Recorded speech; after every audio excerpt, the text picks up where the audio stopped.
Naging matagumpay ang patuloy na paalala at babala ng pamahalaan kaugnay sa epekto ng bagyong Pepito.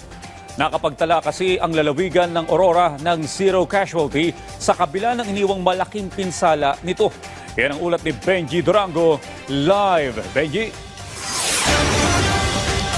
Audrey, base yan sa kanilang pinakahuling report tungkol nga dito sa naging epekto ng lalawigan sa pananalasa ng bagyong Pepito.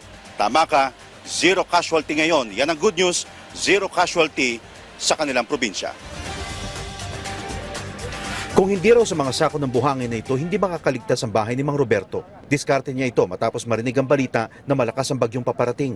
Ay, wala yan. Lahat ng buong namin lipat na ng hangin, sa lakas ng hangin. Araw-araw ang paalala at babala ng gobyerno kung gaano kalakas at saan tatama si Pepito. Si Mang Ricky, naisalba rin ng tali ang binibenta niyang kubo.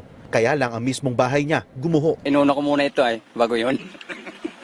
Nakakatawa ka pa talaga, ha? Pero umiiyak ang puso ng mga taga rito.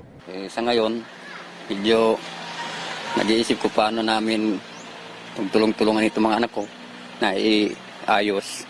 Isang araw matapos ng trahedya, bumabangon na ngayon ang bayan ng Baler. Kanya-kanyang linis ng bahay, limas ng baha, maiahon lang ang buhay na mas pinahirap pa ng sakuna. Walang-wala nga po kami, tapos na ganito po, nasira pa po.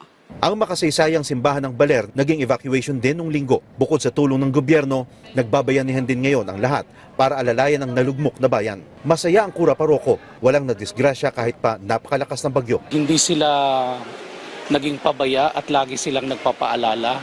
At so far, parang zero tayo ngayon, casualties kasi nga dahil sa kanila. Lumobo na ang bilang ng apektadong pamilya dahil sa magkakasunod na bagyong Nika, Ophel at Pepito. Mula ito sa 130 barangays ng 8 bayan ng probinsya, bayan ng Dilasag ang pinakamarami, sinundan ng kasiguran. Tumalima naman lahat Kaya yun ang inaano ko, tumalima lahat sila. Yung massive na evacuation namin, talagang sinunod nila. Pero hindi pa tapos ang paghihirap ng mga taga rito. Mga 4 na araw pa raw bago maibalik ang supply ng kuryente. Itatayo pa kasi ang mga bumagsak na poste. Naglabasan ng mga lumang generator para raw maipagawa at magamit habang naghihintay na maibalik ang kuryente. Pero may isang problema.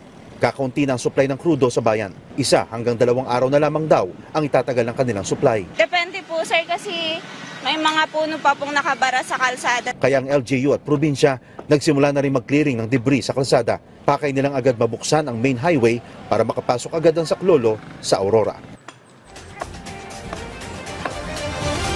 Maraming salamat, Benji Durango.